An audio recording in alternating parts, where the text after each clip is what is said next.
Good afternoon.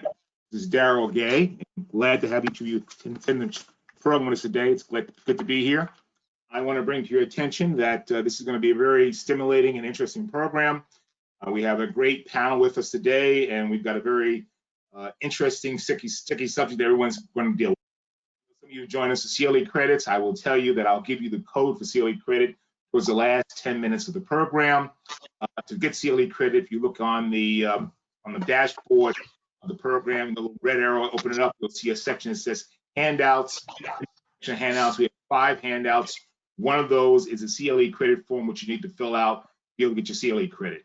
You also see several other materials that we will assemble together that are actually very good. I know in talking to some people prior to the program, people said they were very interested in hearing some ideas and concepts what other companies are doing. And we have within this program very, very good materials. Pierre Flanagan from the CLE Action for Racial Equity work range with us for us to get materials from the CLE Action for Diversity and Inclusion, some examples of companies and law firms have done to respond to diversity initiatives. There's an excellent article also from Russell Reynolds that I really recommend you guys read. I think it's very informative. The program is scheduled to be about 2 hours long. Because we have so much to cover, we're probably going to only take Q&A at the very end. Just send it in, and Susan Wan, who's from the executive director of the college, is monitoring that, and will keep them simple for us. But that's the game plan. Let me introduce this very great panel we have here before us. Right, if you guys are looking at the screen the same way I am, right to my next to me is Melissa Woods. Melissa is a partner of Cohen, Weiss, and Simon. She leads their sexual harassment prevention practice. She, like myself, is a fellow of the College of Labor Employment Lawyers. She was formerly with the Legal Defense Fund, the Civil Rights Bureau of the New York State Attorney General's Office, Myers, Swazi, English, and Klein, and also served as Deputy Commissioner and General Counsel at the New York City Commission on Human Rights. She is a graduate of Wesleyan University and George Washington School of Law. Right next to her is Harmeet. I'm sorry about that. Harmeet Dillon. Harmeet is founder of the firm Dillon Law Group. It's a 12-lawyer bi-coastal firm focusing on complex commercial, employment, and constitutional right laws. She, you might know, represented James Damore in the Google case. I think people could refer to as the Google Manifesto. She's also the founder of the Center for American Liberty, a public interest law firm that focuses on speech-related litigation, including employment contexts. Right next in line will be Angela Below. Angela is a founder and partner of Below Corp, a diversity and inclusion consulting firm. She is formerly associated with the firms Jones Day and my firm Fox. You might know her also because she was recruited to assist Texaco as the chief diversity officer when they were going through that significant diversity challenge back in the 1990s. She also served as CEO and chief diversity officer for Colgate-Palmolive. She's a graduate of Mills College and Georgetown University Law Center. Next to her, Pierre Flanagan. Pierre is chief operating officer of CLE Action for Racial Equity. I'm not quite sure whether they're a spinoff or an affiliate, but they are part and parcel of the organization, the CLE Action for Diversity and Inclusion, which is an organization of 1,400 CEOs that came together to address the question of diversity and inclusion. She also serves as chief of staff to the chairman and CEO of Mass Mutual. That's her full-time job. She's on assignment from that job, serving in the COO capacity with the CLE Action for Racial Equity.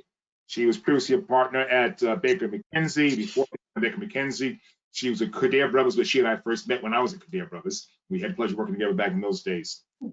She also worked at Morrison Cohen, and before that, she served as a tax consultant at Deloitte and Touche in New York. She is a graduate of University of Texas and Emory University School of Law. She is part of what is known as Executive Leadership Council and the Board of Trustees of Springfield College. Next to her is Teresa Hudson. Teresa is the Vice President and General Counsel of Microsoft Corporation. She oversees the company's HR legal group. Before that, she was Assistant General Counsel responsible for leading the global employment and migration team for Microsoft. Prior to that, she worked with Paul Hastings, handling labor and employment matters for a host of corporate clients. She's a graduate of Cornell Law School and has a bachelor's degree from Syracuse University. I am also a member of the College of Labor Employment Lawyers, a fellow of the college. I am a partner at Aaron Fox. I run the labor employment practice in New York. I previously was at Kadair Brothers, DLA Piper. I was a commissioner of civil service to the state of New York. attorney at the law B, and ran my own practice boutique representing companies for 18 years in New York. So as you can tell us, we have a very paltry collection of people who know very little about labor and employment law. We'll do our best today to see if we can meet all your needs and answer your questions. That said, I want to bring board, and we have one more person who's not here right now, but will be hopefully joining us. Commissioner Charlotte Burrows, who's a member of the commission of the EEOC, unfortunately got called into a commission meeting that is running over a little bit and is going to probably take a little bit of time here. We're hoping it finishes up early enough that she can join us in progress. She joined the commission in 2014, just got renominated last year, and will be serving in the commission to 2023. Prior to that, she served as Associate Deputy General at the U.S. Department of Justice, and she was a veteran of Capitol Hill, having worked for Senator Edward M. Kennedy. And before that, she served in the Civil Rights Division, Department of Justice, and worked at the law firm of Debevoise and Plimpton. She also served as judicial clerk on the Third Circuit and is a graduate of Princeton University and Yale Law School. That said, let's bring the board right into the program, guys. So this whole issue that kind of circles the whole thing is this thing called diversity, equity, and inclusion. Angela, can you help us understand what exactly is DEI? Okay, Daryl, thank you so much. Let me first say thank you for inviting me to be a part of this esteemed panel of fellow women lawyers. Happy to be here today. So we do a lot of workshop and seminars on diversity, equity, and inclusion. And we like to level set by sort of sharing our definition of those terms to make sure everyone's on the same page. So let me start by defining diversity. We like to use the metaphor of an iceberg because, you know, you can only see the tip of an iceberg, the rest is beneath the waterline. You don't know how deep or how wide it is. So when it comes to, you know, human characteristics, what we can see or what's visible are things like physical appearance, you know, height, weight, how people are dressed. You can see age. You may not know how old someone is, but you can tell, you know, about the same age, older or younger. You can see physical ability. We can see race. We may not always know what race someone is, but basically we can determine whether someone is white or a person of color or what is sometimes called BIPOC, Black, Indigenous, people of color. And lastly, so I said age, race, and gender. You know, for the most part, we can tell gender, although people move along those lines and gender is a lot more fluid today. But that's just visibly what we see. But beneath the waterline are other aspects of diversity. So for instance, sexual orientation, religion, culture, socioeconomic background. How did you grow up? With more than enough, just enough, or not enough? For some people, you know, identities beneath the waterline are as important or perhaps even more important than what we can see visibly. I will say that today, and it has always been true, but it's truer today than ever, there is a needed focus at the tip of the iceberg on race because that's where the most work has to be done. There's also a needed focus on gender. But in the wake of, you know, the killing of George Floyd, Black Lives Matters, we're seeing much more needed focus on racial inequality. So that's how we define diversity. And of course, all of us are some combination of all of those different identities. We talk a lot about the notion of intersectionality. When you combine identities, sometimes those combined identities can serve to create additional privileges and opportunities or obstacles and challenges. We define inclusion as you know, diversity is the mix. It's what we are, all of those different identities. Inclusion is all about what you do with the mix. It's about culture. And what we find is often a challenge in organizations is that there isn't a culture of inclusion. So organizations, especially law firms, work hard to recruit people of color or people from marginalized groups, but then people leave. There's a revolving door because there isn't a culture where people feel like they can do their best work. So inclusion is all about creating a culture that values and respects different backgrounds and creates an environment where people can make their best contribution. Today, there's a lot more talk, and by the way, inclusion can show up in big ways and small ways. It can be as simple as relationships. We know relationships are everything and often influence what kind of work, what kind of development opportunities you get. And this is where we see some, similarity or affinity bias show up, because people tend to gravitate towards people they have something in common with.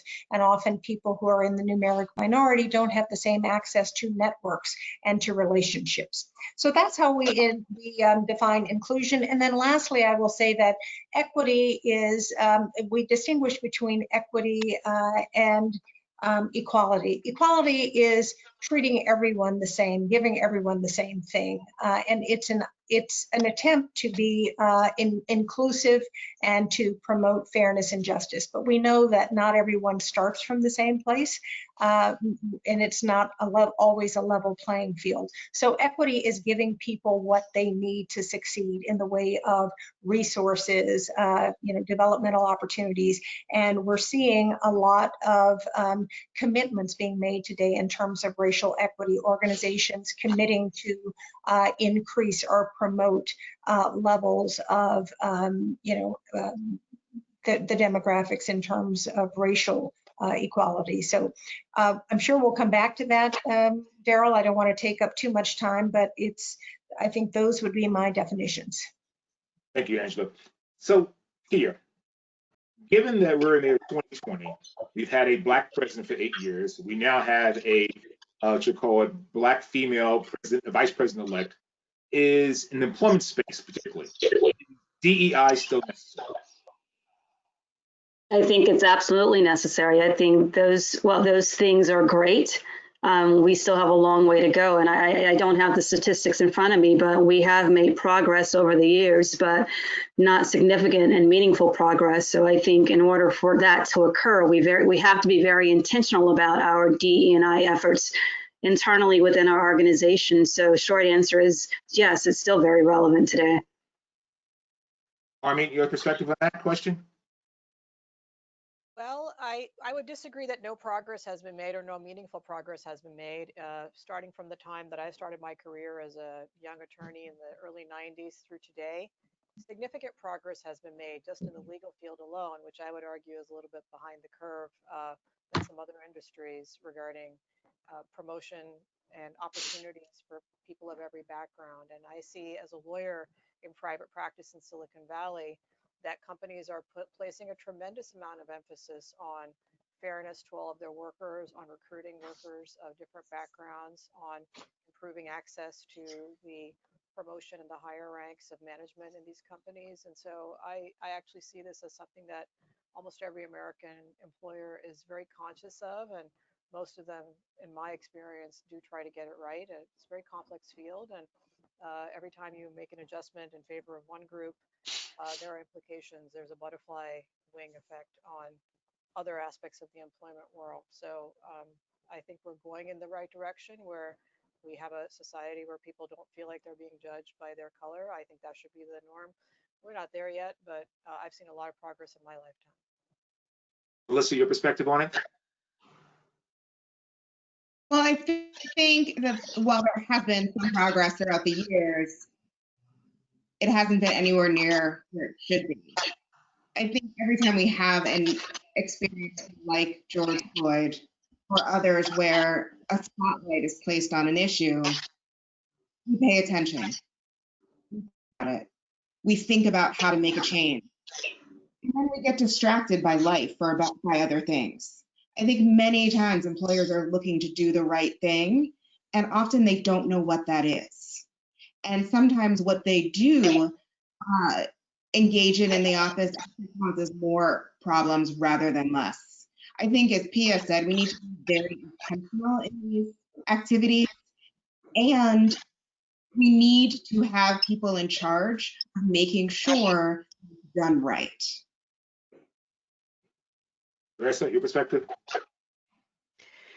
Yeah, I mean, I think, I sort of agree with everyone. Like, we've made progress, but it's hard and it takes time. You hire people in, and we as a relatively large employer are pretty committed to this. But in order to get, you need to hire people. You need to give them opportunity to succeed. You need to make sure that people feel like it's a place they want to stay.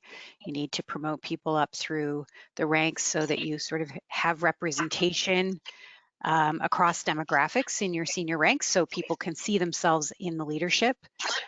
Because if they don't, they may not stay. And so that's a hard problem to solve. You know, companies that particularly like to kind of promote from within, if you continue to promote from within, it kind of perpetuates the same demographics in your leadership. So I think it's a really hard problem. It requires sustained focus. And I think, you know, the good news is, I think as Harmeet said, a lot of employers are very focused on this. And so trying to keep the focus is of course the challenge. So would you guys say that the real purpose behind D&I is to ensure that we have a diverse workforce? Is that the key? Well, I think it's a combination of things. I think it is a matter of fairness and justice and making sure that organizations have a diverse workforce. But luckily today, there's so much evidence that demonstrates that diversity is good for business. That diverse teams outperform homogeneous teams. And there are a number of studies that have been done that show that companies that are in the top quartile on gender performance have increased profitability by 25%. Companies that are in the top quartile for ethnic and racial diversity have profitability increases by as much as 33%.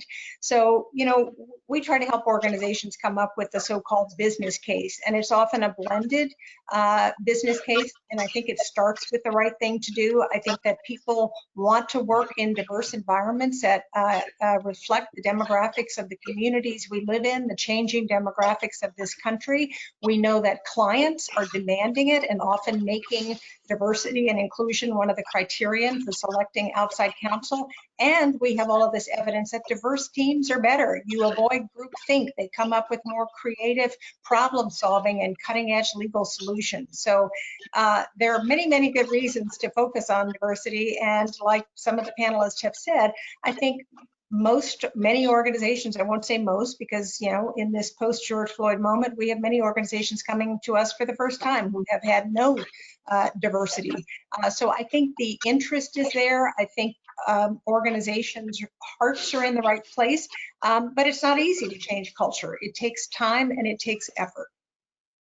You know, to kind of, sorry, I was just going to say, to pick up on the business case. I mean, I think there is, you know, having a broadly diverse workforce is really important to build products that are, you know, sort of accessible and desirable by a broad, diverse demographic of consumers and customers. And so there's that issue. I think when we think about tech, you know, to the extent we're building things that are based on AI, for example, you know, there's lots of stuff out there that shows that if you only test AI on, you know, one demographic, it doesn't work. And so you want your products to work, then it helps to have a diverse workforce building your products as well. So if I can add a point here, I have a little more cynical view of this. I think one of the big purposes that we have a lot of diversity and inclusion programming these days is to avoid liability.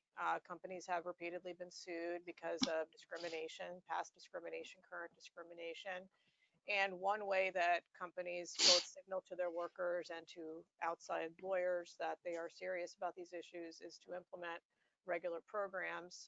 And then hopefully it also has the prophylactic effect of actually deterring negative conduct amongst workers or managers who might be so inclined. So I think that risk management is definitely a big reason why you see these programs proliferating in corporate America. I mean, increase your volume on your phone as little as you can. Peter, are people doing diversity inclusion programs strictly in risk management, as Harmeet suggests, or is it also based upon a business value added consideration? I think it's probably a combination of both. I think, as some have already said, you know, and Harmeet mentioned this as well, I think companies want to do the right thing.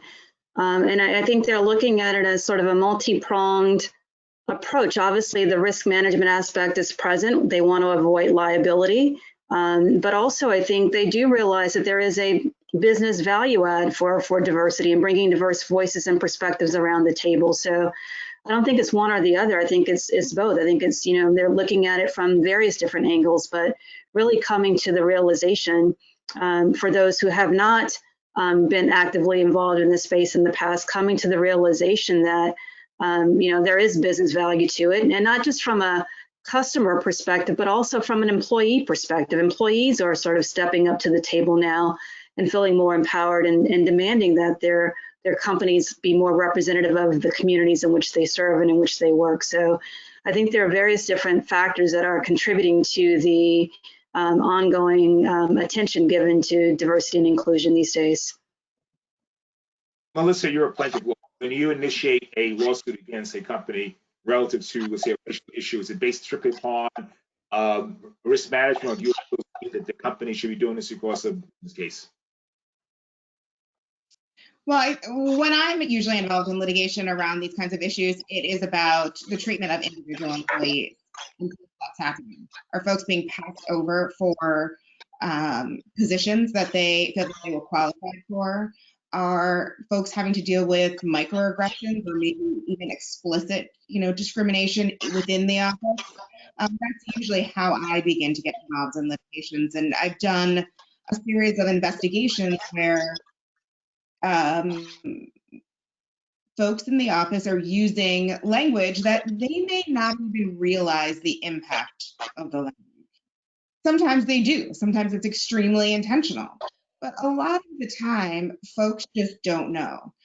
I've seen some memes go around that say, if you don't live with the fear of being discriminated against each day, you really have no idea what it means.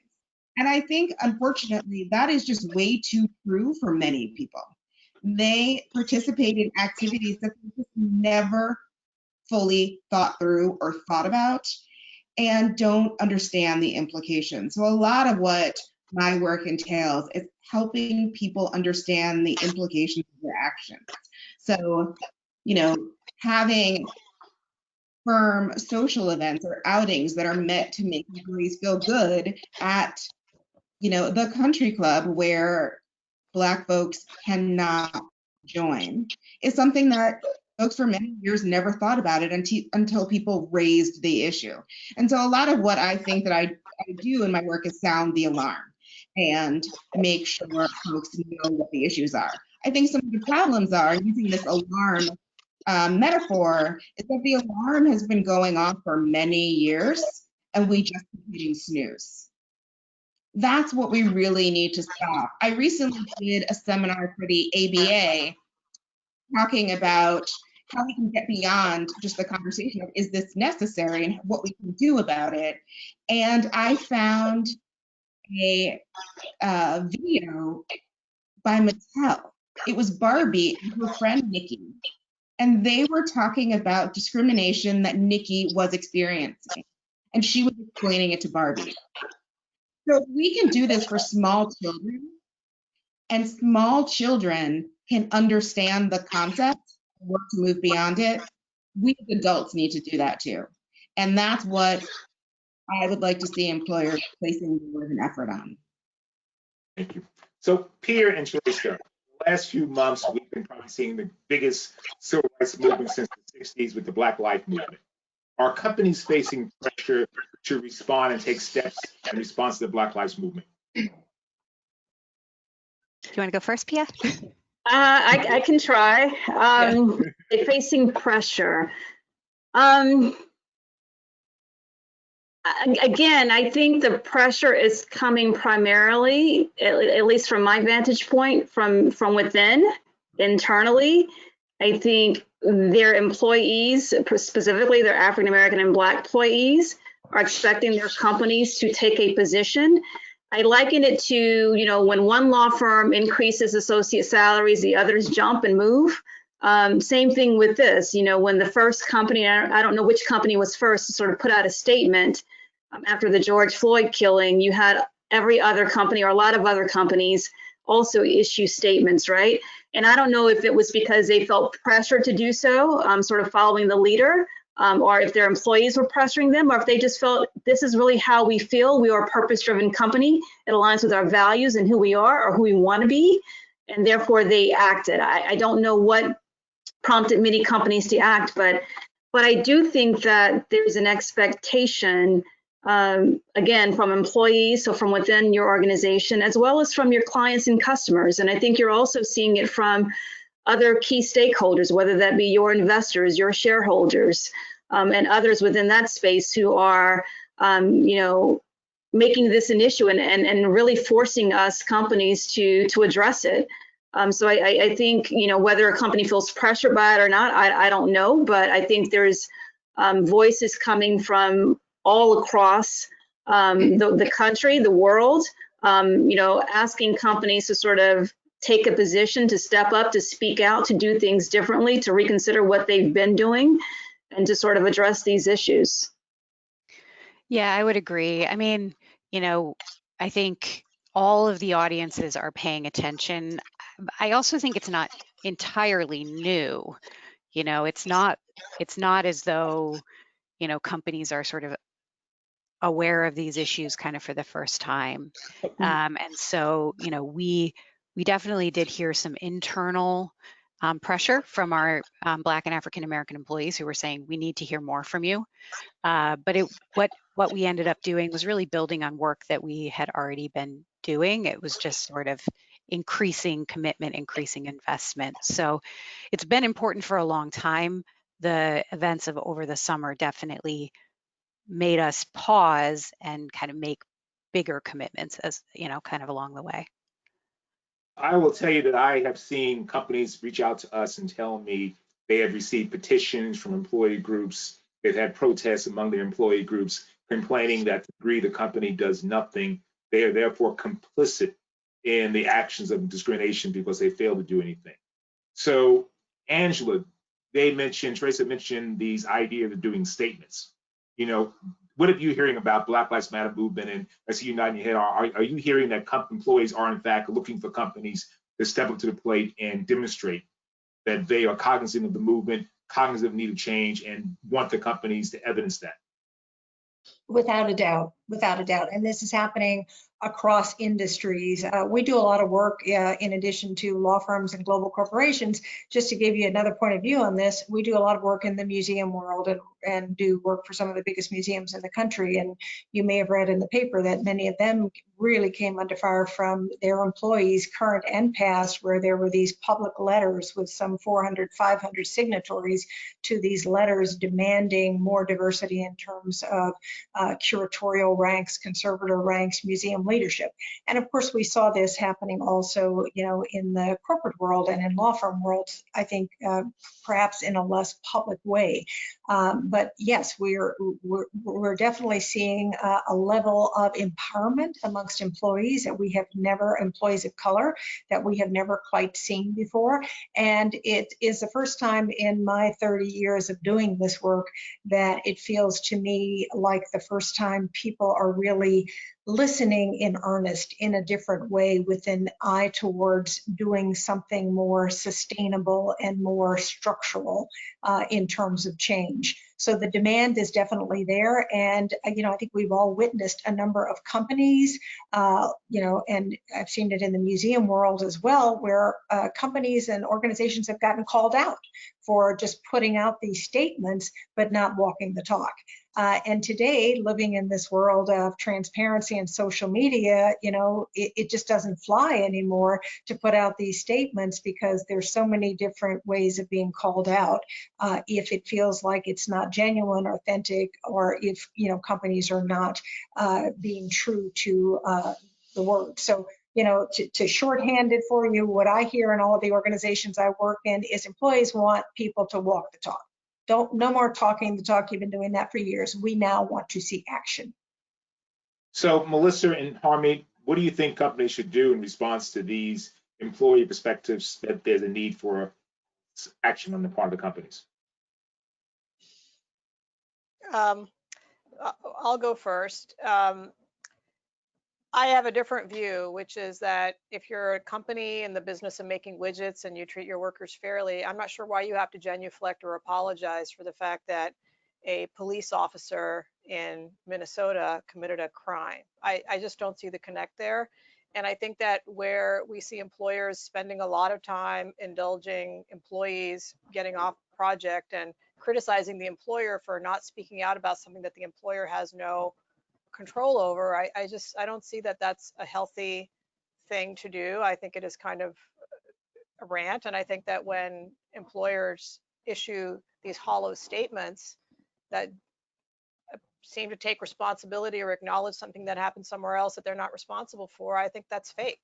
And so I thought it was fake when I was associate at big law firms, that they would have a diversity committee, and the diversity committee was mainly there to have, minority lawyers, kind of talk at each other, and nothing ever happened. And I participated in those committees, and then I realized this was kind of silly. What I really wanted from my employer was to treat me fairly and to advance people like me to partnership, not to take positions on crimes that occurred in other states. So that's my perspective. And I think a lot of employers feel frustrated that employees come to them with these petitions. And now this is a thing. It wasn't a thing 5 years ago. It isn't a thing in other countries, by the way, where they come to this petition and they want you to do something about it. And employers feel like they have to do something about it to keep their workers happy. There's a particular phenomenon in Silicon Valley. You have walkouts.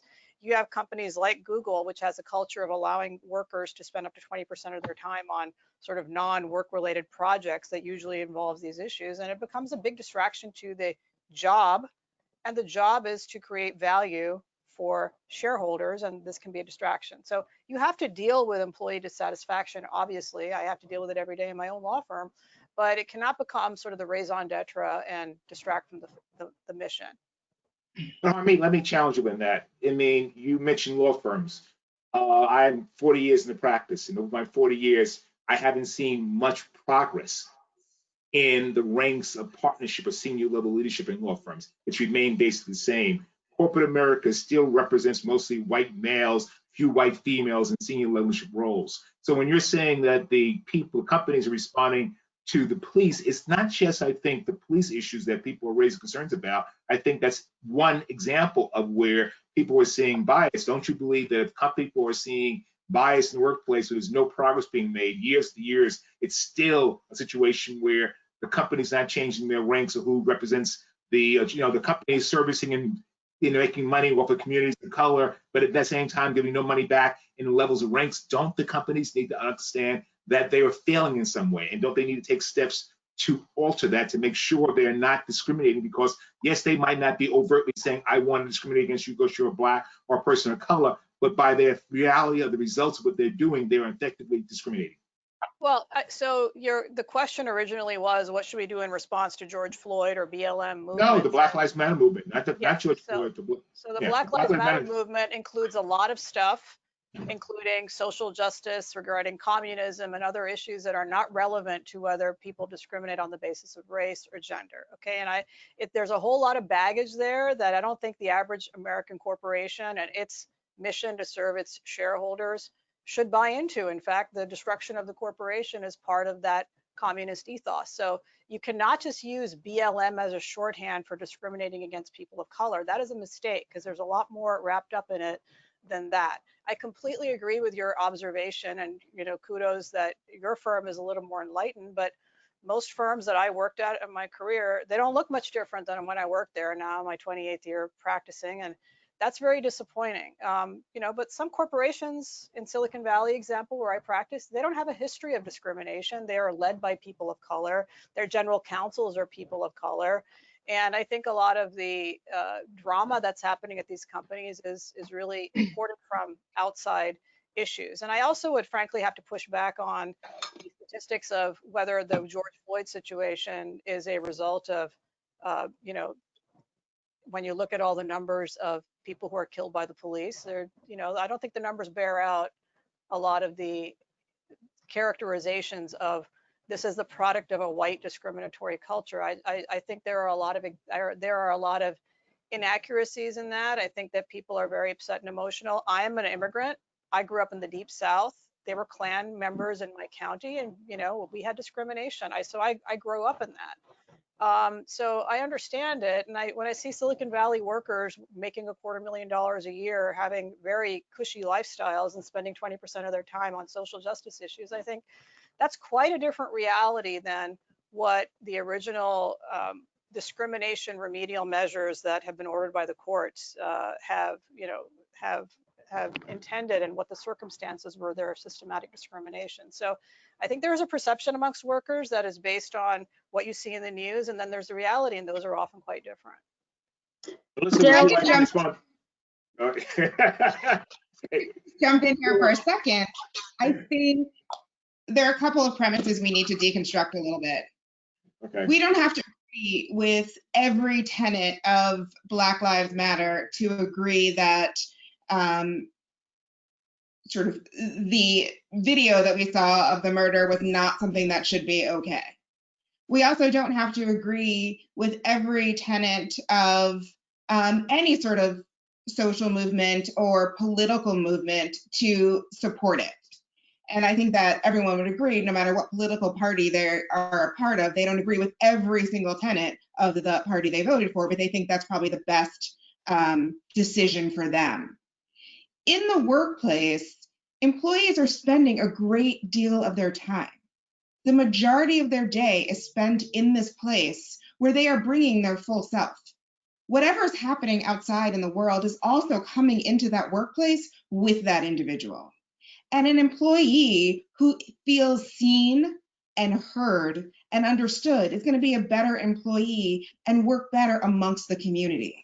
So I think when folks are asking their employers to pay attention to these social movements like Black Lives Matter, what they're saying is there are activities happening outside of the workplace that may be replicated in some way inside of the workplace, and I want you to pay attention and be committed to changing that.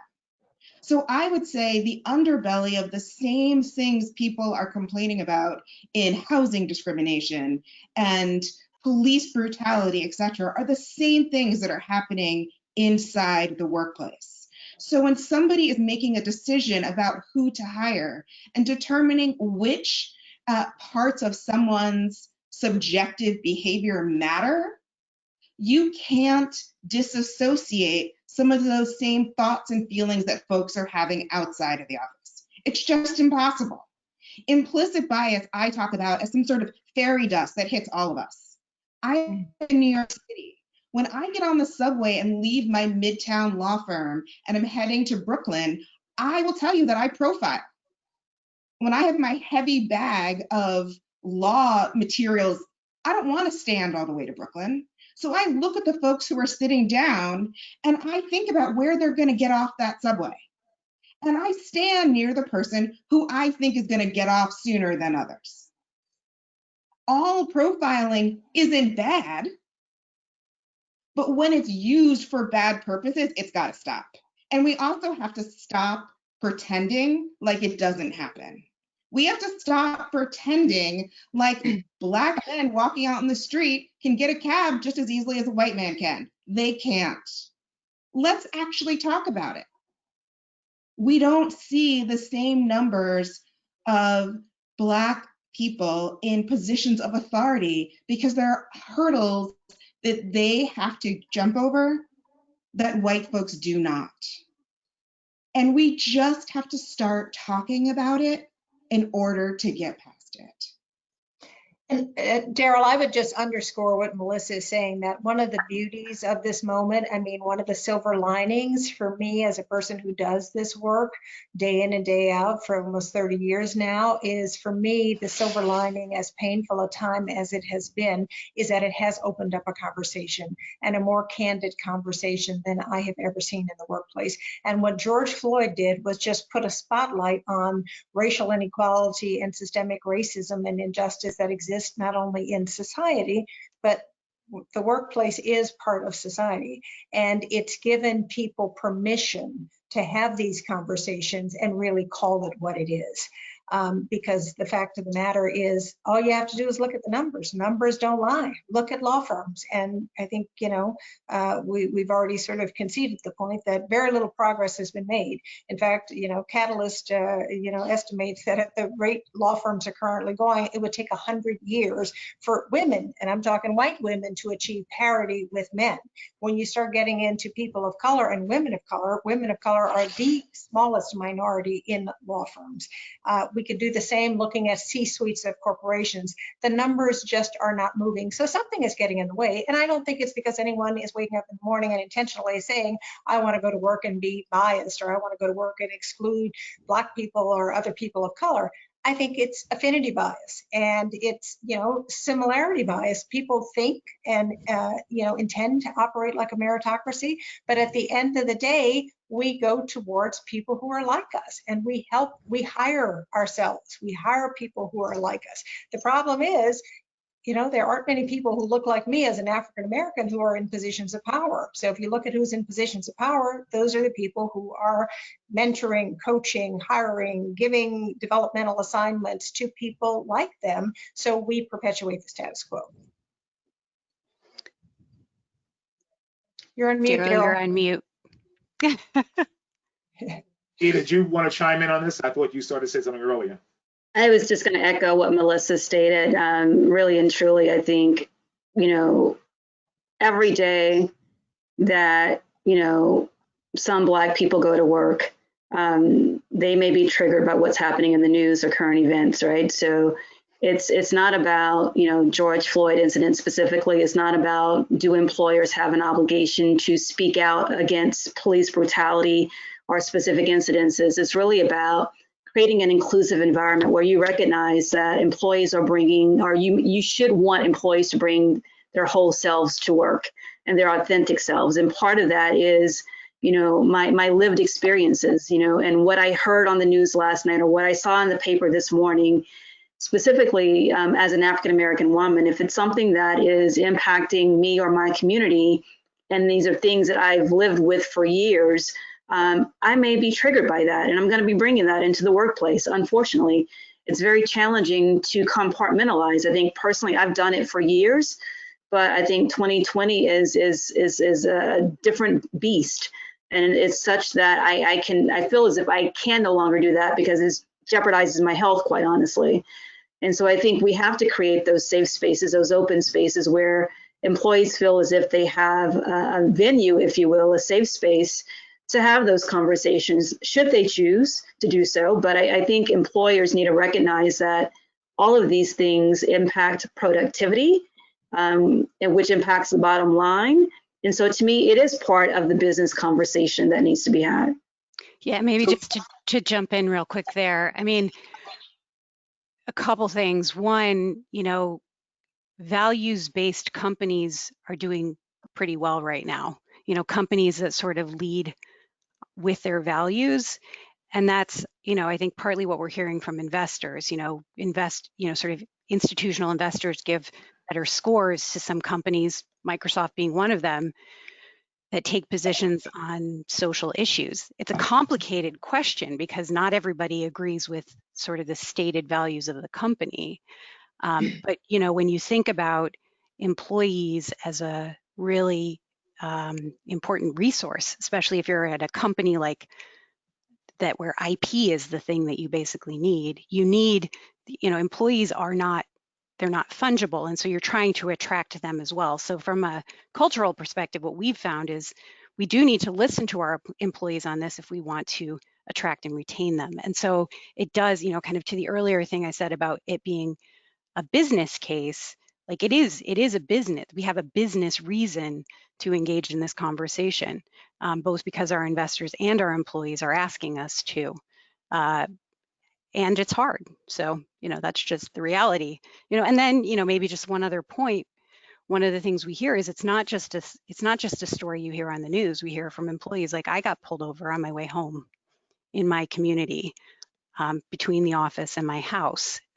How do I deal with that? And so just the reality of people's experiences between the office and their homes is something that we're trying to confront as well. And that was coming up, before the George Floyd killing, we were hearing that. So Teresa, I can say I don't know how many times I've been pulled over myself over the years, since my teenage days to even recently in the last few months ago. But that aside, one of the things I constantly hear people suggest is that one of the negatives of quote unquote companies taking progressive steps is it means they are lowering the standards of positions to allow them to hire someone of color. And I've always found that very offensive, because typically my experience has been when you find people of color in the jobs, they typically have 3 times the qualifications of the rest of the people in the job, because that's the only way they could get hired. I am very impressed. I don't know if you guys have heard about this 110 coalition that Ken Fraser from Merck and Gina Ramati from IBM have just initiated, along with 37 corporations, where they are going to be focusing the company's hiring away from the question of credentials, particularly looking to hire people who are African Americans who don't have 4-year degrees, because they're saying the focus should be on skill sets versus focusing on credentials. What do you guys think about that? I think it's great. Obviously, employers should hire people according to skill sets. I think, again, to go back to our law profession to start with, a lot of the law hiring in those top tier jobs where you get those raises because Cravath made a raise or whatever, they pick from like 10 law firms. I went to University of Virginia Law School, and even that wasn't good enough for some of the white shoe law firms in New York. And, those law firms are really leaving a lot of talent on the table. I found as an employer, I don't hire that way. I hire for people with their skills. How good a writer are they? Are they the best student at a mediocre law school, or are they the mediocre student at the best law school? I'll take the best student every time. And so, eventually it is easier, however, if you're the hiring manager or you're the guy who, wants to hire people from his own law school or what have you, or a particular background. Sometimes it's safer to hire people with those credentials, but it isn't necessarily the best thing for the company. So of course, when employers start hiring for the skill set and put aside the credentialing aside, they're going to increase the pool of workers, which will in turn bring in people of all backgrounds and improve opportunity for people. So I think it's great. Everybody agree with that? Absolutely. Yeah, absolutely. We've focused a lot of our skilling initiatives in specifically that space. How do you get people certifications? How do you encourage other employers to consider people without a 4-year degree? Because it's super important for opportunity for all. So one of the things, though, and I think Harmeet touched on this earlier, reality is when you take steps to make sure the company increases its presence of people of color, you typically mean someone else feels they've gotten left out. Do you think it's unfair that, to the degree that we have to make these steps, that other people feel they have lost out on opportunities they think they should have been entitled to? How do you guys respond to that concern? Well, I would say, go ahead. let me kick it off, Harmeet. I'd say that that's part of what equity is, and a recognition of the social injustice that has existed for centuries.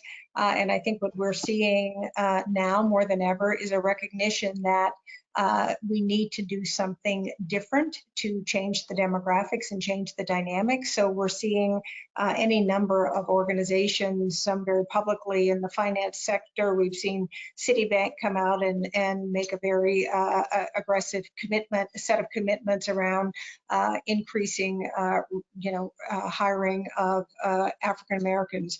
I think we've seen some of this at JP Morgan Chase. I've seen many of my clients issue 5-year commitments to increase the demographics of their workforce, especially at the leadership levels, commensurate with the demographics in the population.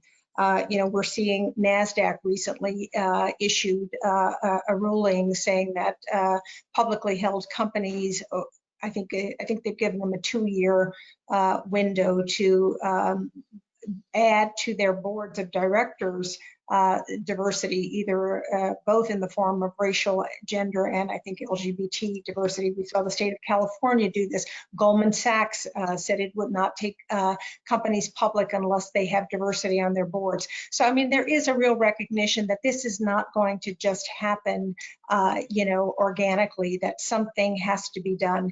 And we've done this over the years. When we put our minds to it and organizations decide they want to make some change, they figure out how to do it. So I don't think it's lowering of standards. And Daryl, I agree with you that typically when it comes to people of color, we are not only qualified, we have to be more qualified and in many cases work twice as hard. So I think we're moving in the right direction. And again, I am pleased to see this new level of focus and commitment. Yeah, your perspective on this? I agree with Angela. I think that, what I always find amazing is that people think that giving me an opportunity is taking something away from you. And I don't see it as that. I see it as just sort of creating space for others to participate, if you will. It doesn't mean that I'm going to be excluding anyone.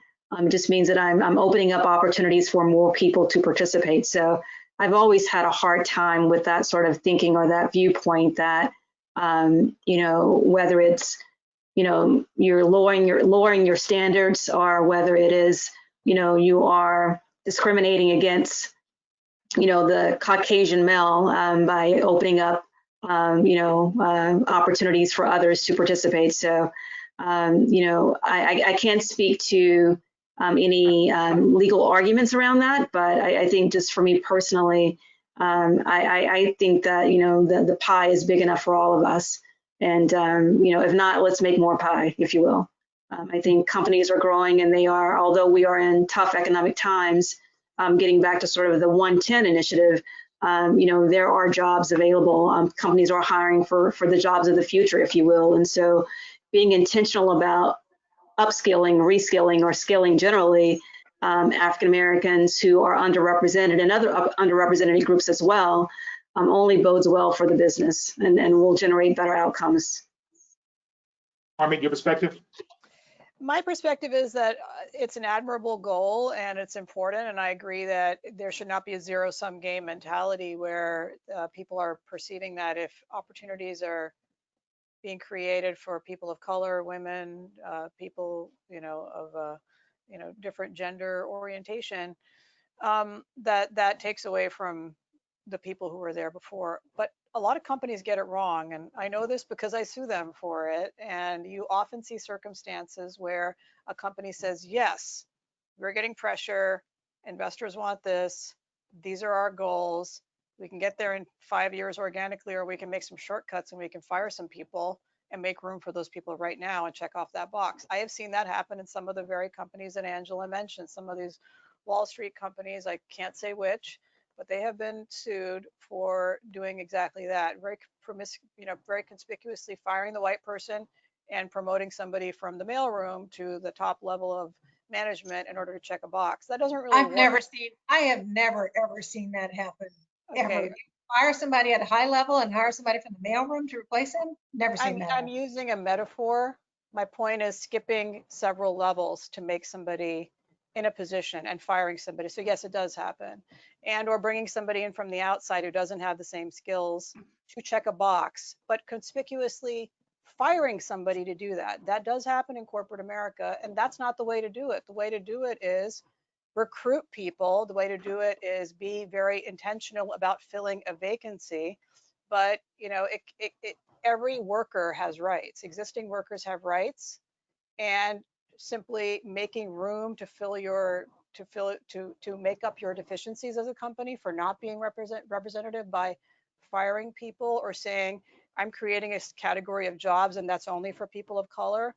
I think that's problematic legally, and these types of issues are being tested in the courts, particularly with companies that don't have a history of discrimination. They have a norm internally that they would like to be X, Y, or Z. They'd like to fulfill those quotas. And I have spoken to recruiters at big tech companies in California where they are given instructions, and the instructions are communicated verbally. And this has happened at more than one company. I have, this testimony where they will not be told in writing, hey, we have these quotas that we need you to fill, but there are quotas, okay? And quotas can be okay as a remedy of existing discrimination.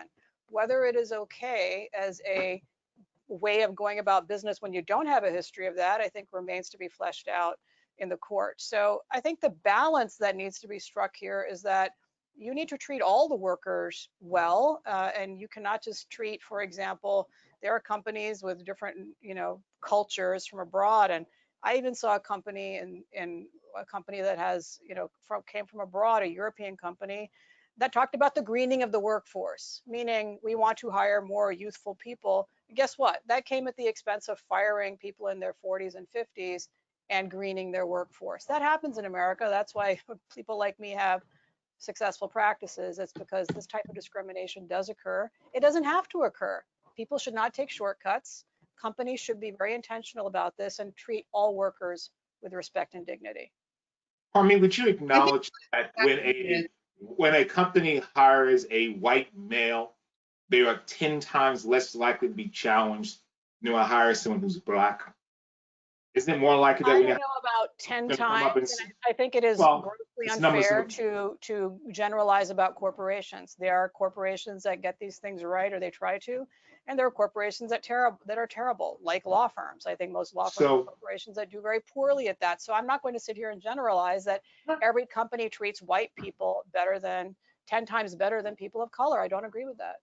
so if you were to see a institution that has a total lack of representation proportionally in their population of minorities, would you believe that company should take progressive steps to correct that imbalance on their diversity hiring?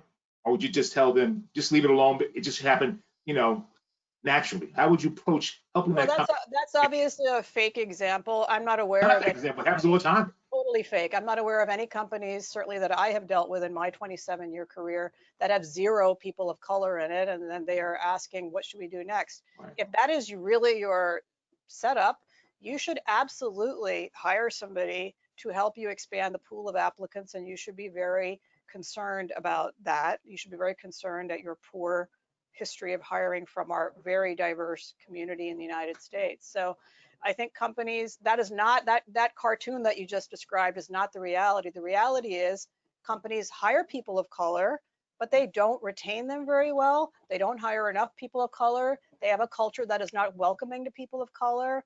And they have people of color as a category in a box over here, but those people of color are not given the opportunity to rise to management.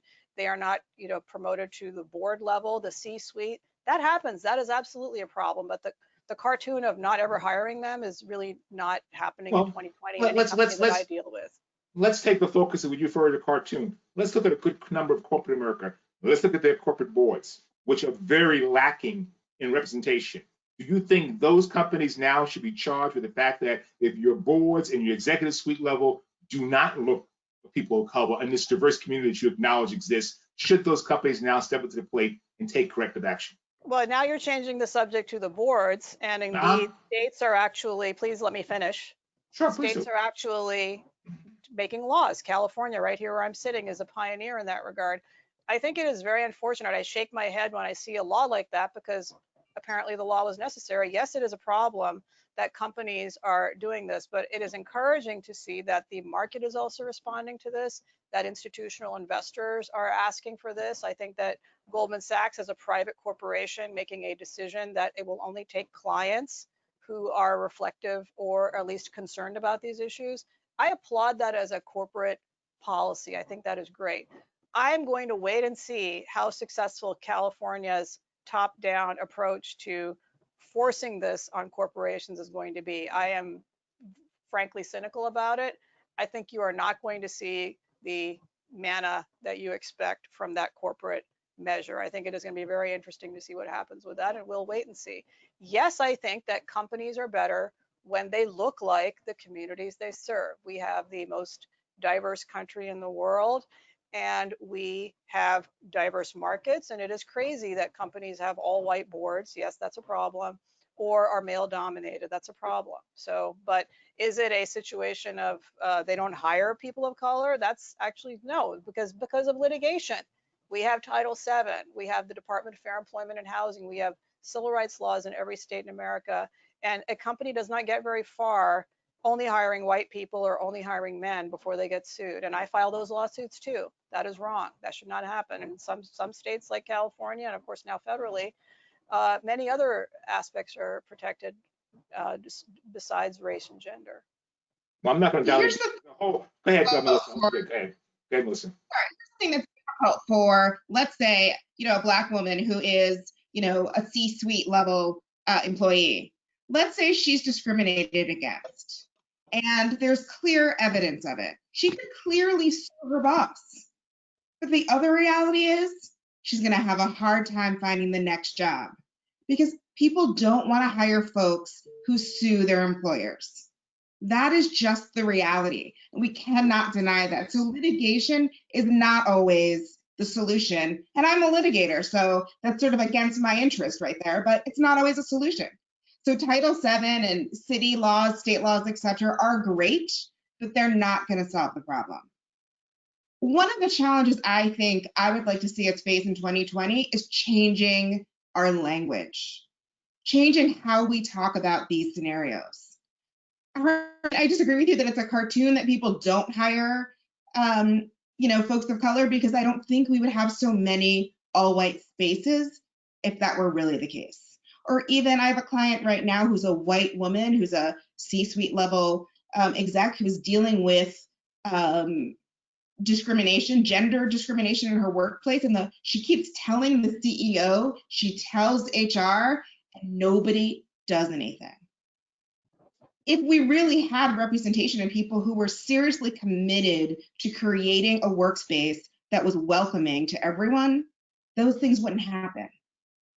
So I would rather not talk about sort of cartoons or sort of ridiculous generalizations and talk about the real aspects right now. We need to be paying attention to how, and speaking specifically about this Black Lives Matter movement, how the workplace is engaging with Black employees. There are several blind studies that have been done that show, even in the legal field, if an employer or a reviewer is told that the writer was a Black man versus a white man, they rate that same memo differently. So the question today is, how do we stop that from happening? What are the sort of tools that we need in the workplace to even out that playing field so it does not happen? The reality is there are all kinds of ways that people get preferential treatment. And I will even talk about white people have been getting preferential treatment for years. Nobody's got a problem with that.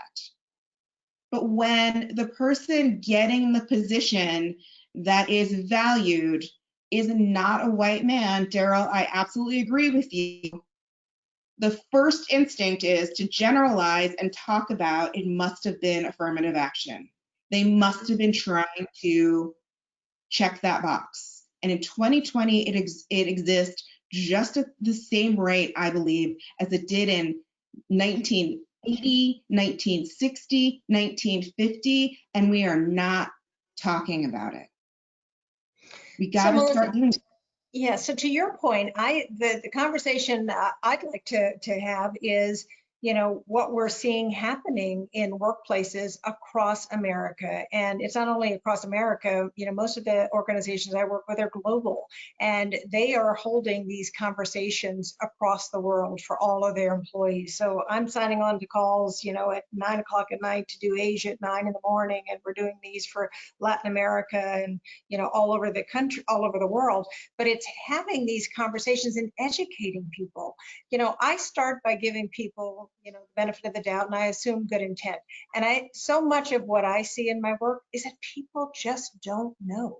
I think if you're a person of color, you've lived with this, you've grown up with it, you know it, you've experienced, it is your lived experience. And for many of our white colleagues, and this is not to cast aspersion, they've had the privilege of not having to think about it. So the way I come to this is, we don't call it training. I don't think anybody wants to be trained on diversity and inclusion. We have conversations, workshops, and the intent is to raise awareness, to educate people, to have people understand what affinity bias is. I can't tell you how many people, and I only know because people have to do the evaluations after, but I get so many people writing me, calling me, or writing it in evaluations like, that was such an aha for me. Like, I didn't know what affinity or similarity bias is. The fact that you just do what you've always done. You gravitate towards people who are like you, people who went to your law school, or people who live in your neighborhood. And I think helping people to understand how affinity bias operates, to understand privilege. And, all of us have some degree of privilege. And, when we talk about privilege, we talk about it in a way that I don't think makes people defensive. It's to understand that it doesn't mean if you're white, it doesn't mean that you didn't have to work hard or that you didn't have obstacles, but race was not one of the obstacles that you had. For men, you may have had obstacles, but gender wasn't one of the obstacles you had. So I think just helping people, educating people, raising awareness, and having these, what we call difficult conversations in the workplace, I am seeing a lot of positive outcomes from these conversations. And I'm hearing it from white employees who are happy to have these conversations and to have the spaces and the time to talk about things that were prohibited or taboo to talk about before. People now have permission to have these conversations, and they are developing the vocabulary, the tools and skills to be able to recognize and talk about these things. And look, they're hard to talk about. Race has always been hard to talk about in America, and it's something we have never as a country wanted to face, the history that we have had and the history of oppression of Black people and other people of color. So that's what I'm seeing in the workplace, and again, it makes me very hopeful. So let's segue from there. Now let's look at the concept. We've all kind of gone back and forth from this. The Black Lives Matter movement, at least to me, as I've seen it, is more than just about a response to George Floyd. It's awakening a consciousness from across the board, Black, white, and other people, that this country is not fair, that this world is not fair, and that the fact you're of color sometimes becomes a factor in how you're treated. So we started out earlier talking about what should companies do to respond. Let's spend a few minutes now talking about possible steps or actions companies can take in response to Black Lives Matter movement. Earlier, someone mentioned that a host of people issued statements. And I know personally, I've a lot of companies where they got petition saying, nicely written statement by your PR person.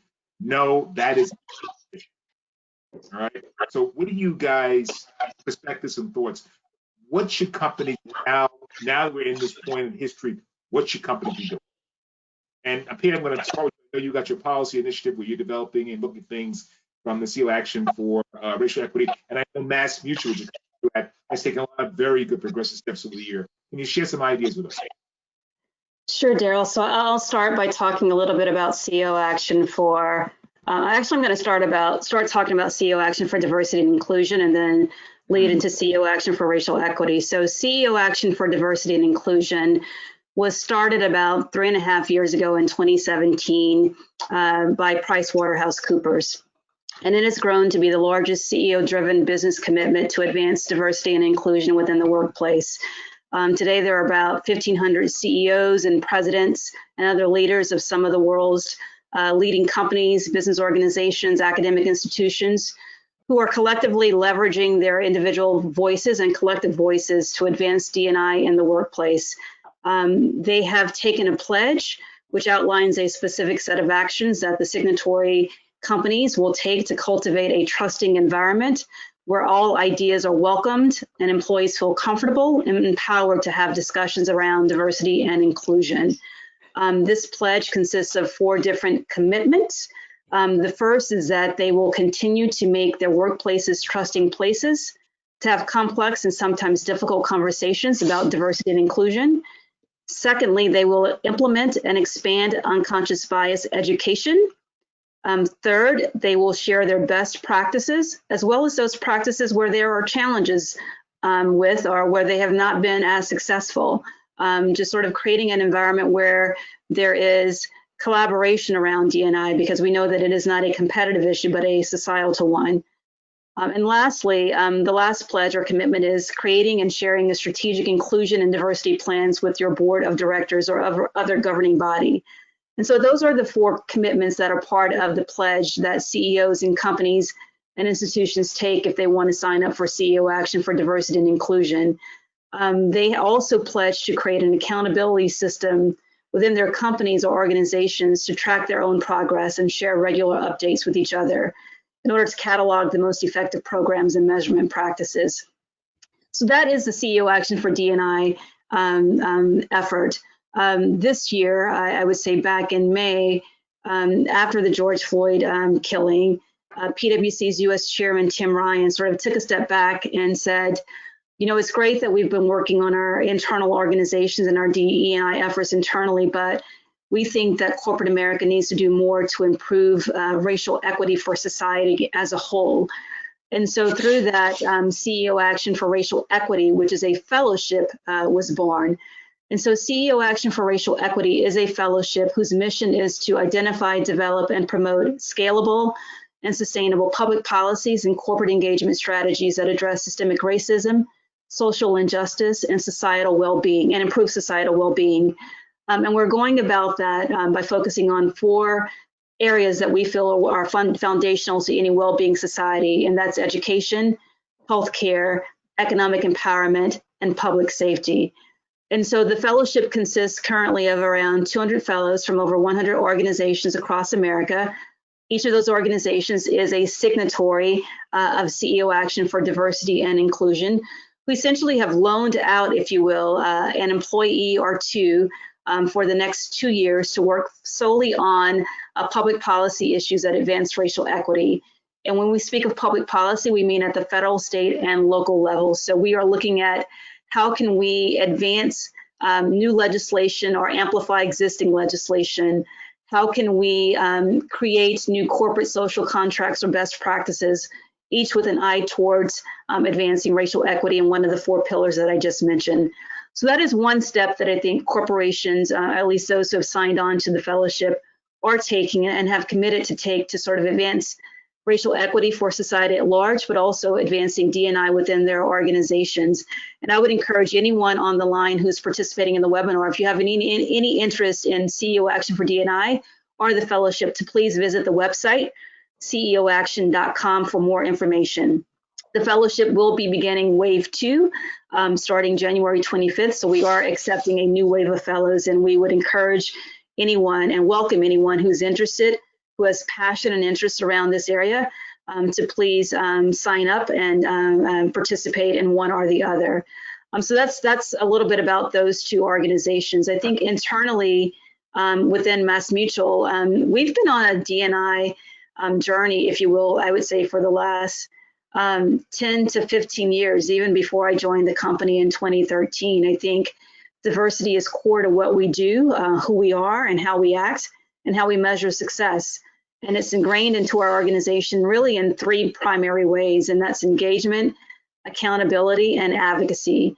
And so by engagement, we are building a culture of inclusion and belonging, which has been a commitment of ours for more than a decade. And how does that look within our organization? Well, we provide immersive workshops for our employees and our leaders to really help them gain insights on systemic racism and unconscious bias, to assess their cultural competence and learn how to work effectively across differences. I think that, you know, obviously 2020 has been a very unique year in many regards. And so we have had many sessions across the organization, whether spearheaded by our Passages business resource groups, which is our African-American employee resource group, or in conjunction with and collaboration with other resource groups, just open and brave space conversations where people can talk about their shared experiences and how these events of 2020 and even prior have really impacted them. And really, we're focusing these events, or they have been focused on education and awareness, allyship, as well as how to be an anti-racist.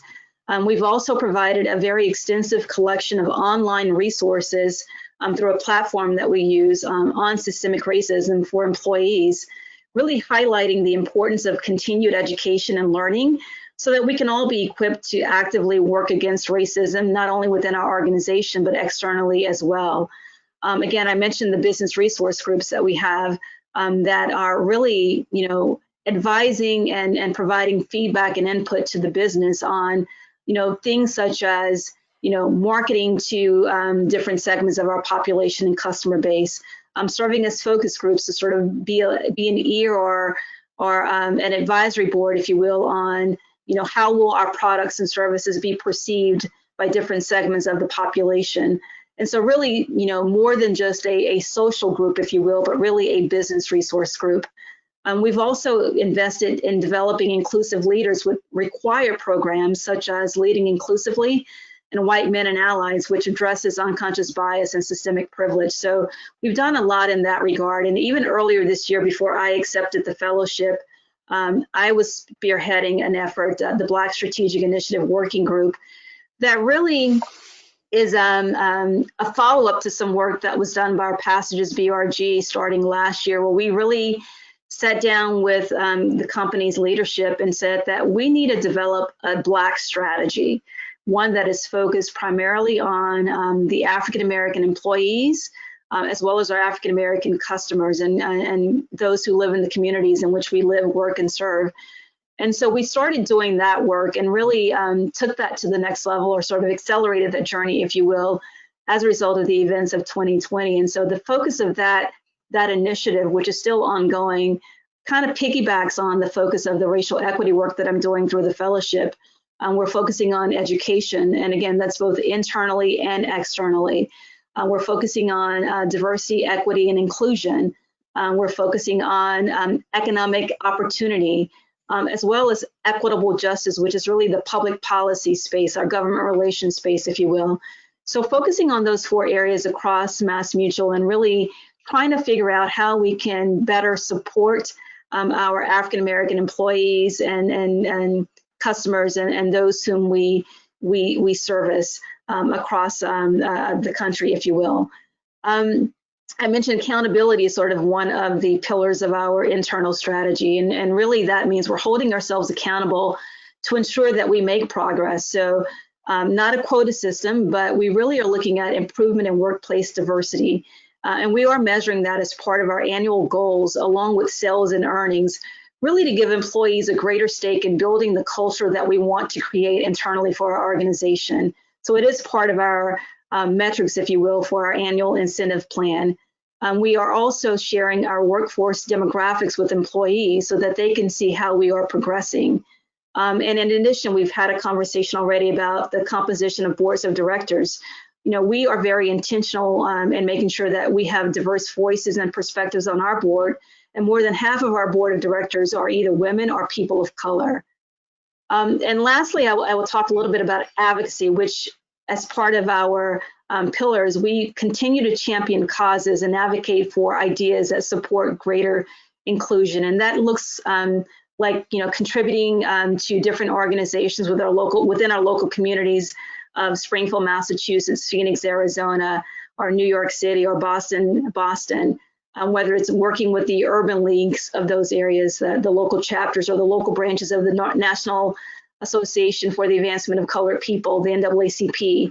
And we've also signed on to different other initiatives. One recently this year that the 5-point action agenda, which really is a coalition of companies that are seeking to address the adverse impacts that COVID-19 has had on Black and Brown communities. We're also sponsoring a number of other Black affinity organizations, such as the Executive Leadership Council, the National Black MBA, the National Bar Association, and others. And that really allows us to create development opportunities, not only for our employees, but also serves as opportunities for us to identify broader pools of talent. We talked a lot about recruiting, so we can, those are organizations with whom we have relationships, so we can, develop those relationships with Black individuals before we have a need to hire them, whether that is as outside counsel or internally as employees and members of our team. We also have the benefit of having a foundation, so the MassMutual Foundation. And the foundation really does have a legacy of supporting causes that improve the quality of life in the communities in which we work and live. So we really see this as a multi-pronged approach internally within MassMutual.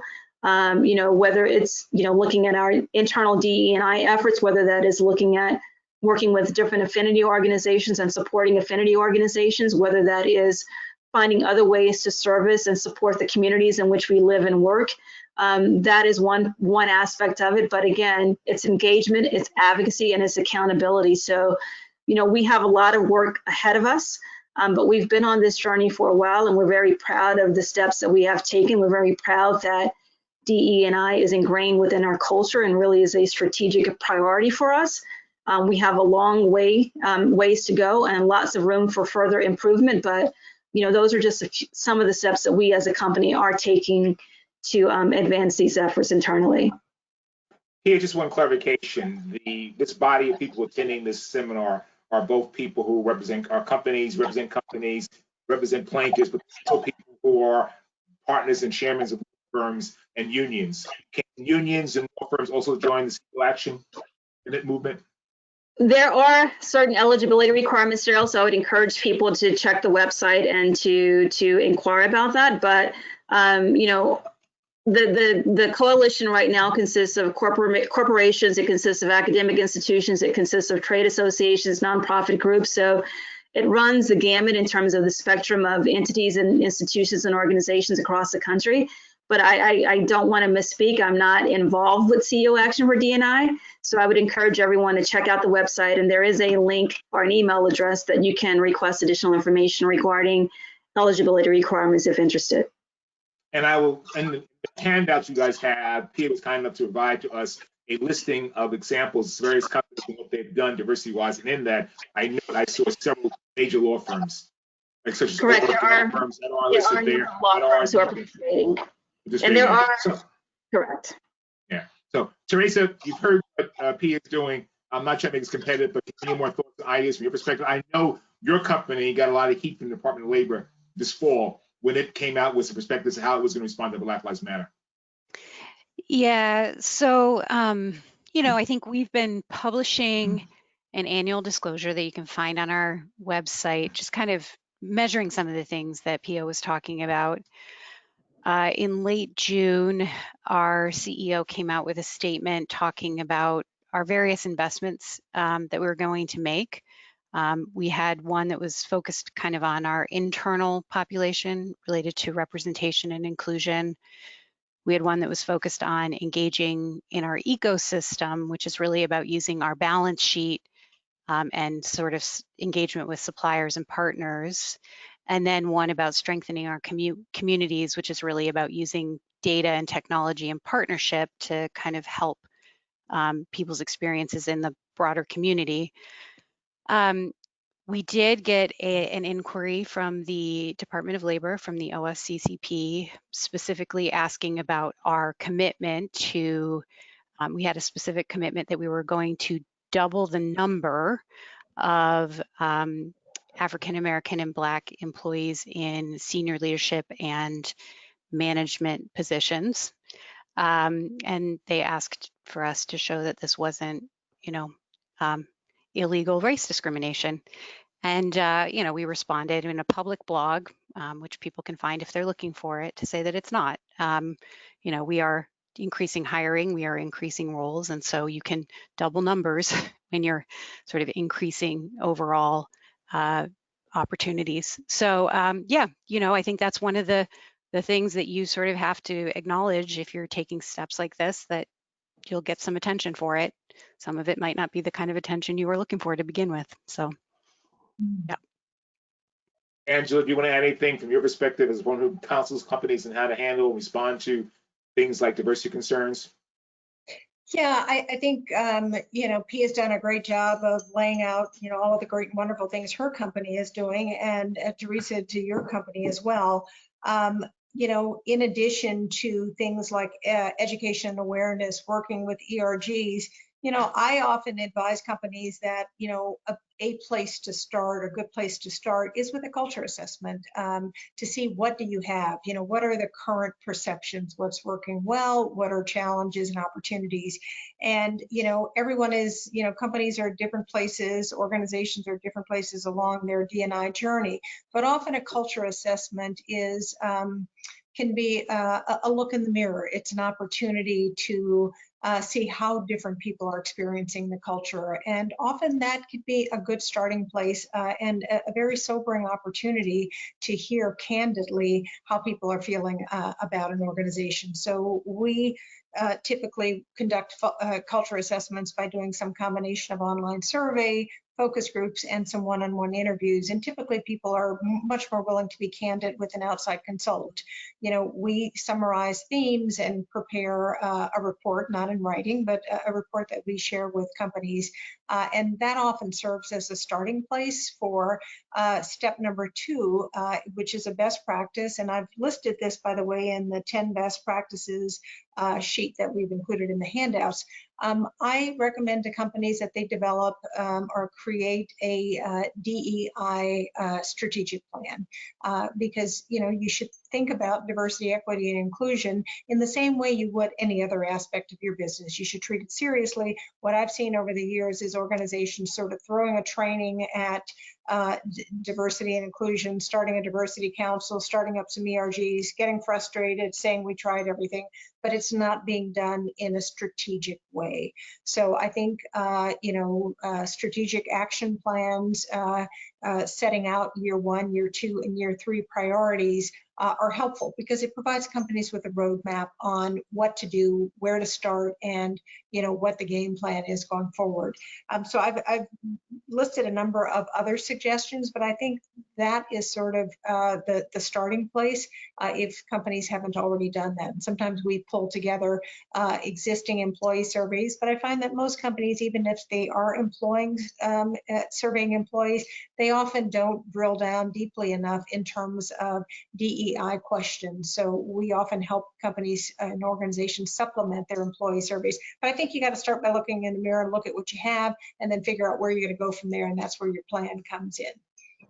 I want to touch on, before we move on to the next topic, before the question of affinity groups. I know Harmeet raised the question about value of affinity groups in organizations. Any perspectives on how affinity groups can be effectively utilized by institutions? I think they're very, very effective. As you all probably know, more than, I think it's 90%, 90 to 95% of Fortune 500 companies have ERGs and have had them for a very, very long time. ERGs help in any number of ways. They help with, you know, networking, mentoring, professional development of people within those network groups. It helps to raise the visibility of people in those groups. And ERGs increasingly are also helping to better market a company's products and services to people of their to people in their communities. So we have seen ERGs have tremendous success. Now, of course, it goes without saying they need to be well managed. We often help organizations set them up. We provide a set of toolkits and application process and suggest that senior leaders be designated or you know, selected to be co-leaders or sponsors, co-sponsors of these affinity groups. But I've seen them have tremendous success in organizations. So we've talked about all these things we're doing, and obviously there's a lot of mixed feelings about diversity initiatives, and I think that's one reason why companies do what you mentioned, Angela, use diversity trainings or workshops, depending how they call them. Let's talk about let's talk about those things and the use of trainings perspectives. Melissa, what's your perspective on diversity companies using, whether it be workshops, a term, or diversity initiatives to help everyone who will support the JCOA initiatives, those who don't support the initiatives, to understand and appreciate why companies need to address diversity issues? I think they can be really awesome when they're done right. And so what that means is that there needs to be planning done and who you're going to hire to do this, what kinds of topics you're going to cover, and then it can't be a one and done. It's got to happen over and over, and probably with small, discrete topics that are focused on in each session.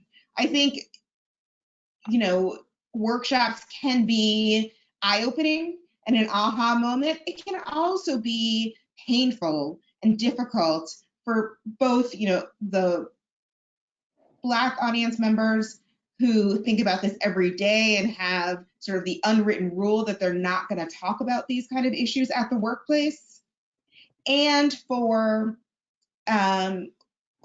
white employees who just have no idea and have had the luxury of not thinking about it at all. So then there needs to be some thought put in to how you manage those feelings after the workshops.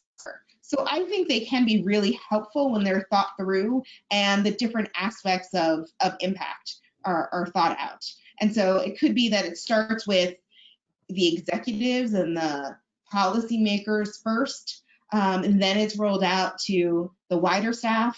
It can happen in the opposite direction, but it is something that I think is extremely helpful in the workplace. It helps employees feel seen and heard, and increases the feeling of community that can occur. And I think when all those things happen, people are better employees, and it's better for the business. Army, give me perspectives on the use of diversity in niche trainings. Again, I hate to generalize. I think that there can be very well-run programs based on my own experience, both in companies, law firms, and in being a lawyer for employees who are suing their employers, or occasionally defending employers who are being sued.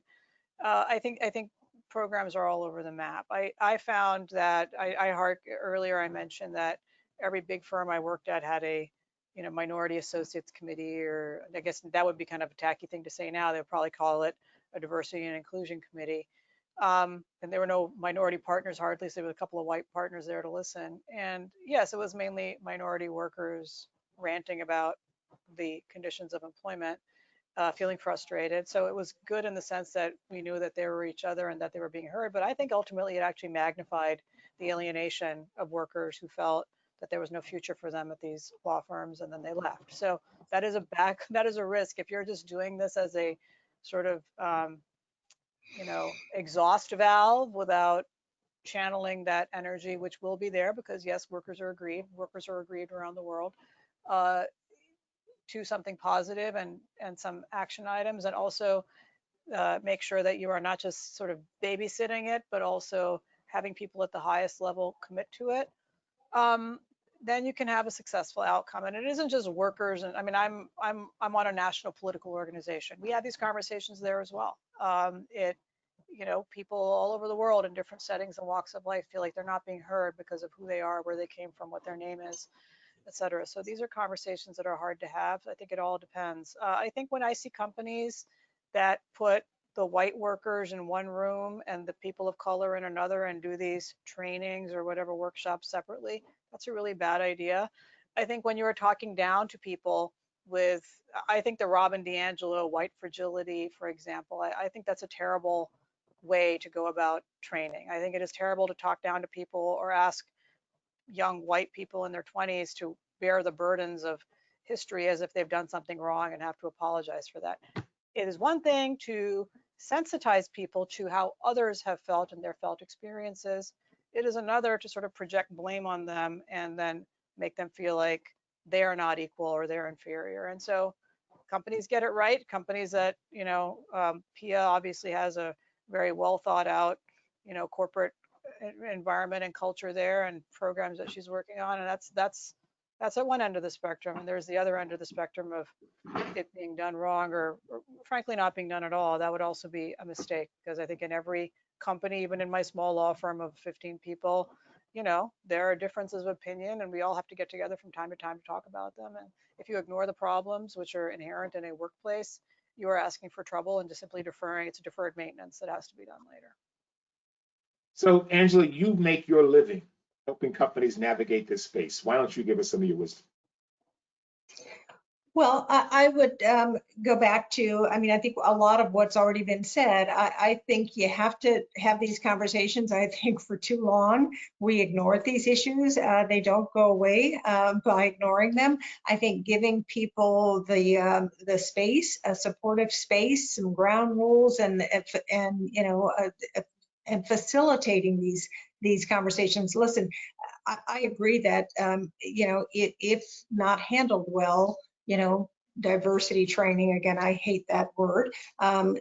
There's some of it that's not good.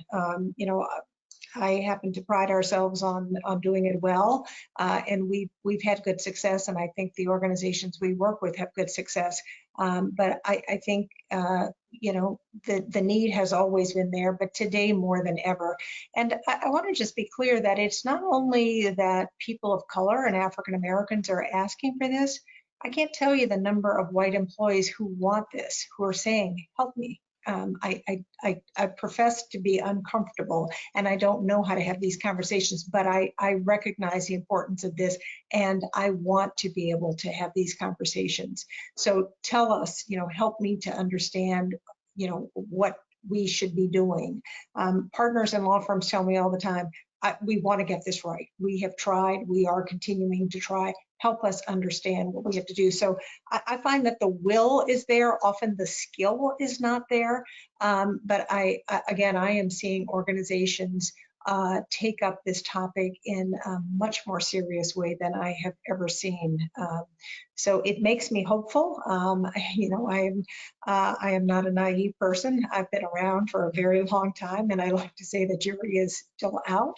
But I am more hopeful today than I've been in a while. But look, we have to see. I mean, this is a moment.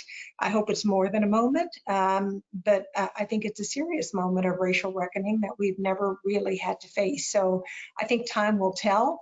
But some of the structural changes that I am seeing put in place and that I'm helping organizations to put in place, I have to believe will bear fruit over time. I want to pick up one thing that was said by both Parmeet and you. I think it's real important that companies, if they're going to do this correctly. What I've seen happen too often is the desire to, all right, well, I only have an hour for my people to do this. So we have to do all the training in an hour. That's not the way of getting something done. It should be based upon a time frame. You should got to trust the trainer to know how much time and the way to get the communication to people and make sure people are paying attention. When I do training, I mandate a limitation of how many people are going to be in the room. And I start beginning saying, if I see you on your cell phone or your computer, you're in trouble.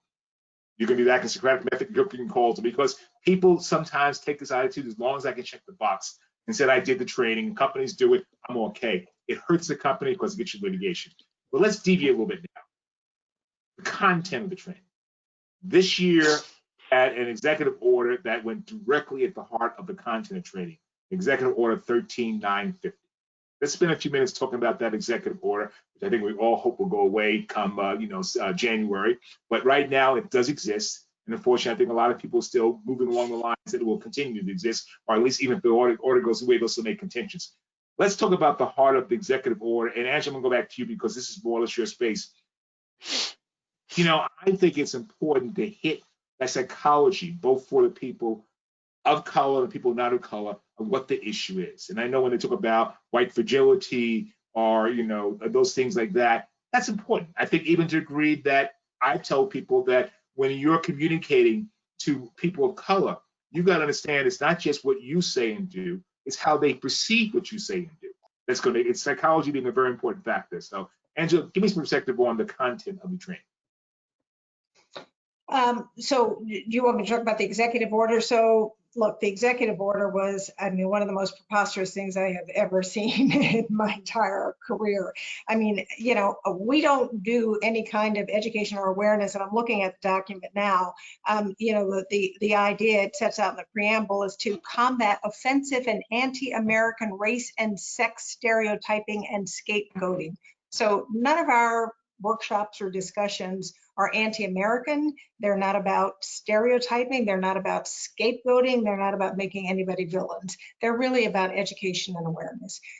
You know, we can't erase history, and my own view on this is this was an attempt to erase history. History is history. You know, what happened in this country, starting with slavery, cannot be erased. And we are, you know, still living with the repercussions of, you know, a system of, systemic racism. So, you know, I thought in many ways the executive order was laughable because that is not what these conversations are designed to do. It has not impacted most of my clients. I do have some clients who are federal government contractors. I have only seen in fact, no, I have not seen any of my clients say we're not going to do it. I think they've been a lot more cautious about content. But we don't ever have content that vilifies, scapegoats, or is anti-American. We do talk about privilege, but I give examples of my own privilege, even as an African-American woman. So the executive order, which, like you, I hope is null and void come January 20th. I haven't seen very many people walk away. In fact, I've seen a lot of organizations double down on their diversity and awareness education programs, and just maybe a little bit more cautious about language to make sure they don't run afoul of this order as federal contractors. Teresa, any perspective? Yeah, I mean, we are a federal contractor, so we really wanted to make sure we weren't running afoul of it. So we took a look at all of our training and, ultimately decided that, we weren't supposed to be doing racial profiling or gender stereotyping or whatever the language is. I don't actually have it right in front of me to begin with. So our trainings weren't built up like that. So, we do talk about sort of privilege generally. It's not focused on any specific race privilege, but privilege generally. We do talk about bias, some of the biases you were talking about earlier, Angela, affinity bias, things like that. But, we've stuck with our curriculum, and we feel pretty sort of confident that it's the right one to get the conversations going. Army, any perspective on executive order? I'm fine with the executive order. I probably won't surprise you guys to know that, but I think it is also true that there are not that many companies that are doing it wrong. And I've heard that today, and I believe that. I mean, but I think if you have a training that says, here's an example of, here's an example of how white people think versus black people. I have seen trainings like this, and this is how this thing came out. White people are more likely to be on time, black people are not. White people are more likely to be this, black people are not. That's obviously garbage. That is garbage, diversity and inclusion. All of, nobody is one way or the other. And that's just that kind of clumsy training is really designed to make some people feel bad and others feel stereotyped. So luckily, most American companies are not engaging in garbage training like that. And so I don't think it's a problem for most companies. Question for you guys. Since we've all talked about hopefully the executive order 13950 going away, does that eliminate the concerns that have been raised by executive order 13950? What do you think? Melissa? No. I actually think that executive order not only is just preposterous, to me, it's extremely sad because it highlights that many people in this country feel like the focus on leveling the playing field is taking something away from them. It is robbing people who feel that they have ownership or a right to certain activities, positions, a way of life that should continue. And that is what makes me really sad. I do some trainings, or maybe as Angela has educated me, I should be calling them workshops, where I talk a lot about community and how we want to make sure that everyone is feeling comfortable and everyone can bring their full selves to the workplace to ensure that we actually do our best selves. I think anyone that's in the corporate world wants to reap the benefits of that corporate world, which is status, financial comfort, etc. And so you're going to want to make sure that the company is doing as well as it can do. But when there's a large majority or a certain population of those folks who cannot bring their full selves, it becomes a problem. So all of these conversations that we're talking about having in the workplace, Black Lives Matter,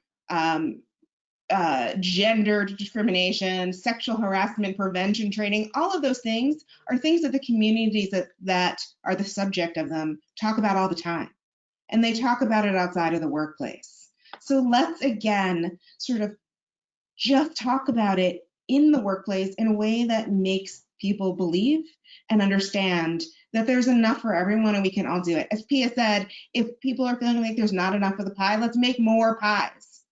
But let's not talk about this kind of training as scapegoating and these other generalizations that do nothing but tear down individuals and I think us as a society. And Melissa, it's interesting, speaking of, you mentioned preventing sexual harassment training.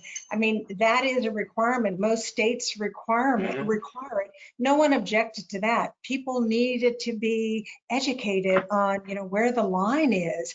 But then somehow when it involves race and diversity, that is, that's objectionable or that's against the law. And I think it goes back to, what you said earlier is that, when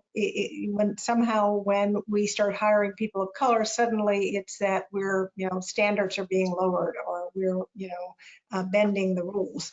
So, and I'm pleased to say, by the way, the Legal Defense Fund, on whose board I sit and where you are a former lawyer, has sued the Trump administration on the basis of a violation of Title VII. So, because this is really objectionable. Before we go to the next step, for those listening, I know some of you guys are waiting for bated breath for this information, and that is the code to get CLE credit. I want to make sure I don't forget to do it, so I'm going to give it now. I'm going to give the code for CLE credit. Again, the form for getting CLE credit is in the handout. You got to fill that out and submit it accordingly. But the code, listen carefully, SS6678.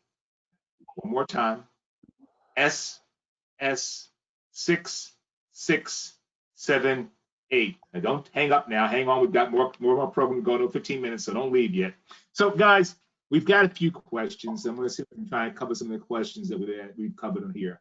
One of the questions was about the role of companies and law firms mentoring students, undergraduate law students, high school students. What do you guys think about that?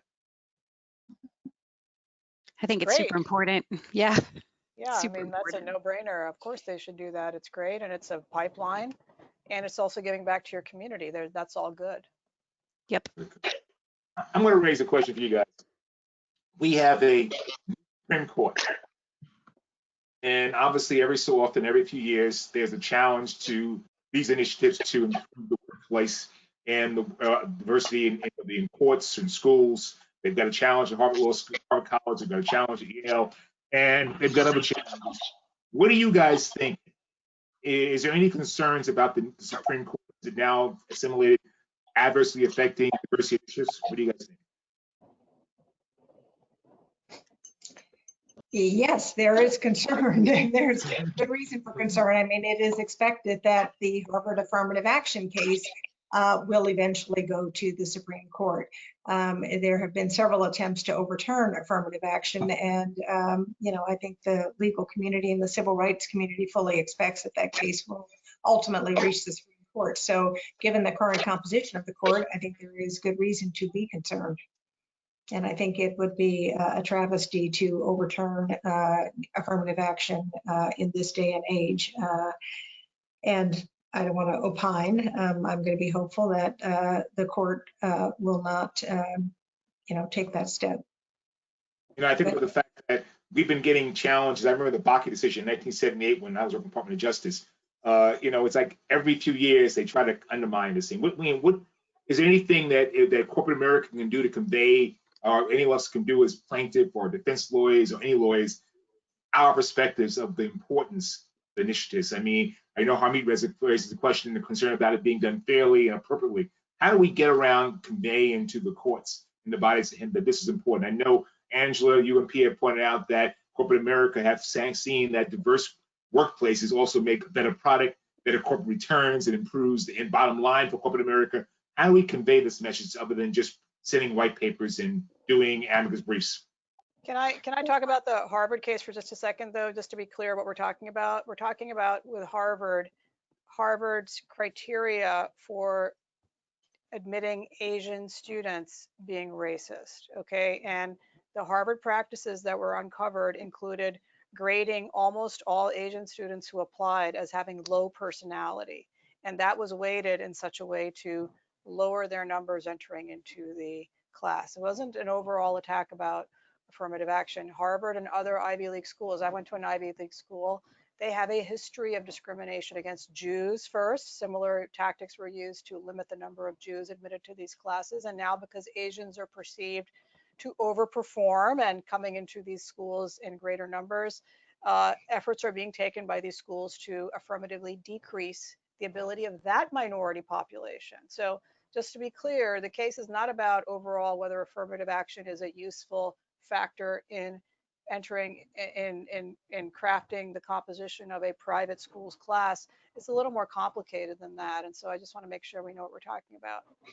Well, I think it's an attempt to prevent schools from doing what they have done very successfully, and that is to ensure diverse class of students where you have an environment where students can bring their lived experience and really contribute to the education of other students based on the diversity of classes. So it's not an attempt to harm Asians. It's defending universities' rights to continue to make their own determinations aside from grades about how they are going to compose these diverse classrooms. Yeah, when you're calling Asian students low personality as a class, and that's what the math shows, that is harmful. That is a harmful stereotype, and it is a stereotype that Asians, I'm Asian, feel. They feel like we are stereotyped as, oh, you guys are all about books and overachievers, and you have tiger moms, and that's why you do well in school. That's a stereotype, and stereotypes can be harmful. So Harvard can go about doing it without stereotyping people as being low personality. That is how they've been doing it. I don't agree with stereotyping. We could probably talk about that case for a half hour, but yeah. I think, Daryl, your question was really aimed at what do we see coming and is there concern about the course? There's been an attempt by a group to overturn affirmative action for many, many years. The Fisher case was one attempt that they lost. So they've been looking for years for the right opportunity. And the Harvard case is simply an extension of that same effort. Yeah, I hear you, and I want to focus on employment. I think education is real important. I don't want to go into debate about the Harvard case. That's more about education, although that does impact employment because if people don't get the correct education, don't get the correct educational opportunities, they don't get it. And all due respect, Harmeet, there is a great degree of problems. I mean, I look at Chicoa, Stuyvesant High School in New York City, which has a population of mostly Asian. My wife is part Asian. She's also part East Indian. So I am not insensitive to issues facing people who are of that background. That aside, there is still imbalance that exists, and we have to figure a way to make balance affect everybody. You get a place at Stuyvesant, public high school, almost all Asian, almost no blacks at all. So there is a problem there. And I think what some schools are trying to do is not deny people an opportunity, but trying to create a balance. All right. And more than your academic performance has to be your personality, your involvement, what you contribute to society, what you contribute towards the population growth, so that when you come out of school, you add a balanced perspective to help the world grow. Let's look at one more thing. Keep going. What about role of unions? Sure, go ahead, Melissa. Let me just jump in for 1 second. I think that, even this discussion highlights, I guess the sort of, dead horse that I'm beating, which is the difficulty we have in talking about race and diversity and personal characteristics, and the ease with which we begin to talk about generalizations and stereotypes and other sort of terminology that ends up becoming more divisive and harmful to our community. And one of the things, and I'm talking about the community of the world, and one of the things that I really think we need to start trying to figure out is how we can talk about these topics in a way that doesn't end up going to these gross stereotypes that just divide people. And we begin to talk about opportunities for everyone. And it's so hard for people to do that. And I don't have the answers, but I wish that we had folks that were focused on those activities. And I think that one of the ways to do this is to increase the discussions that we're having in the workplace, because that is one place where we are required to do a bunch of different things that a variety of people don't want to do, but we do want our paycheck. And so we will do that. And we do want, I think people generally want this community. And I think that having these kinds of activities in the workplace where the folks at the top and the decision makers have bought in and have identified a strategic plan, we could make real inroads in this area. And Because that's if why I don't know any, go ahead, sorry, Melissa. I was going to say, if I don't know anybody that's Asian, and I've never met anyone that's Asian, when people say a stereotype, I'm more likely to believe it. So let's start talking about it so that we don't have folks going down to this lowest denominator. Yeah.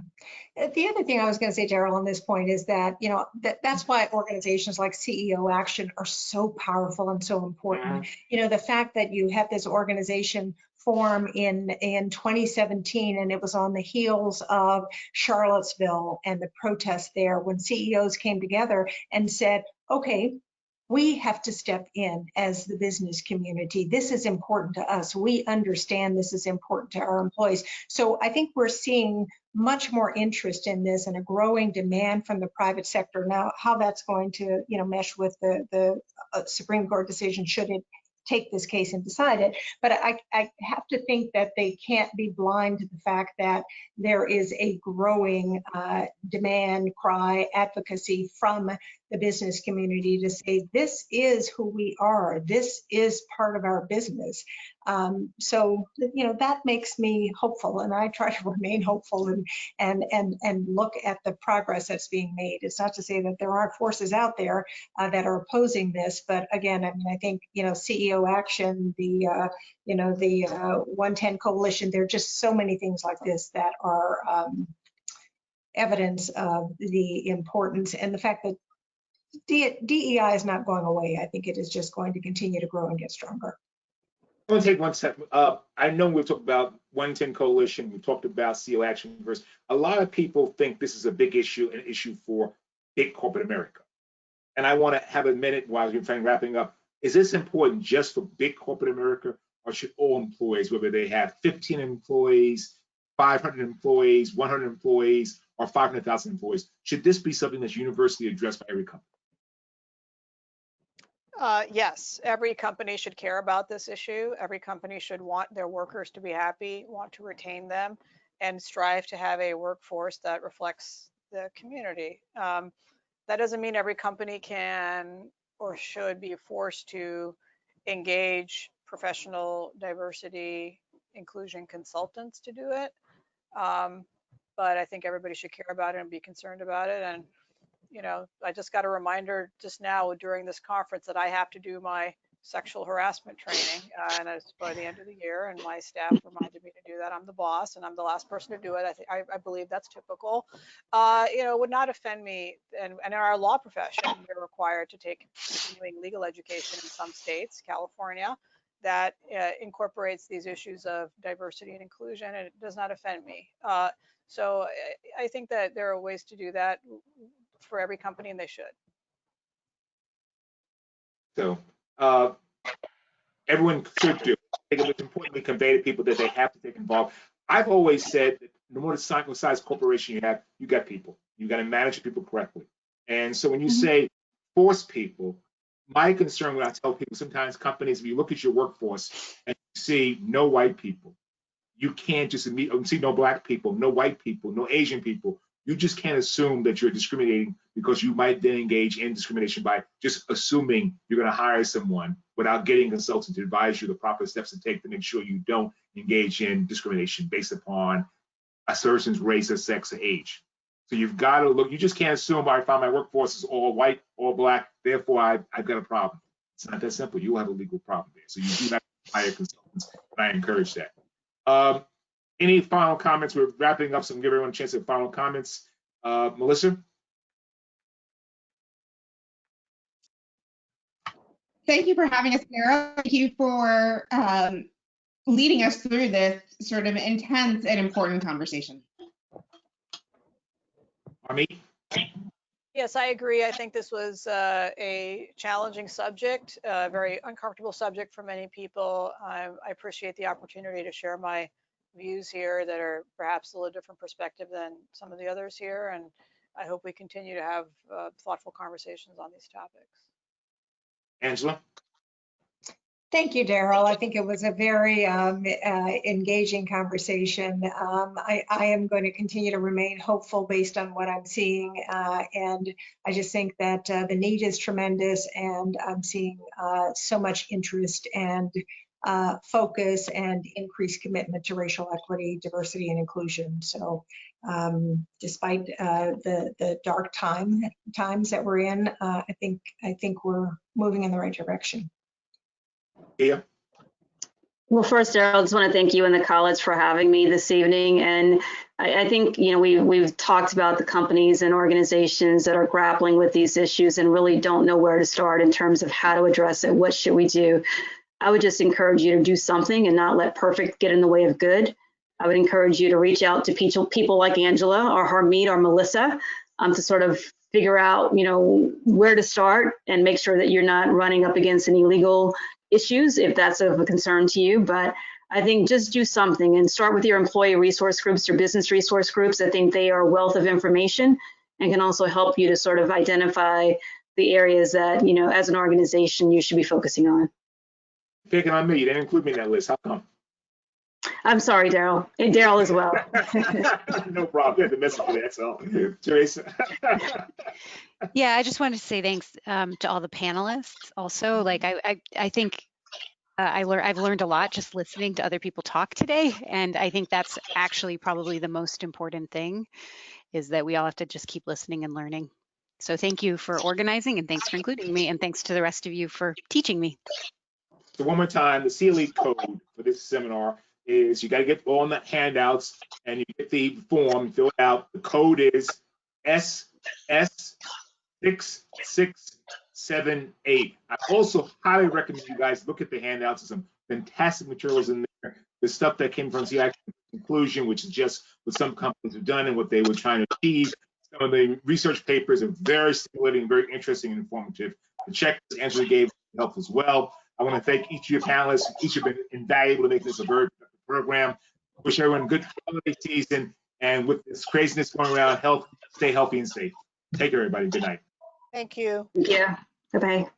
Bye.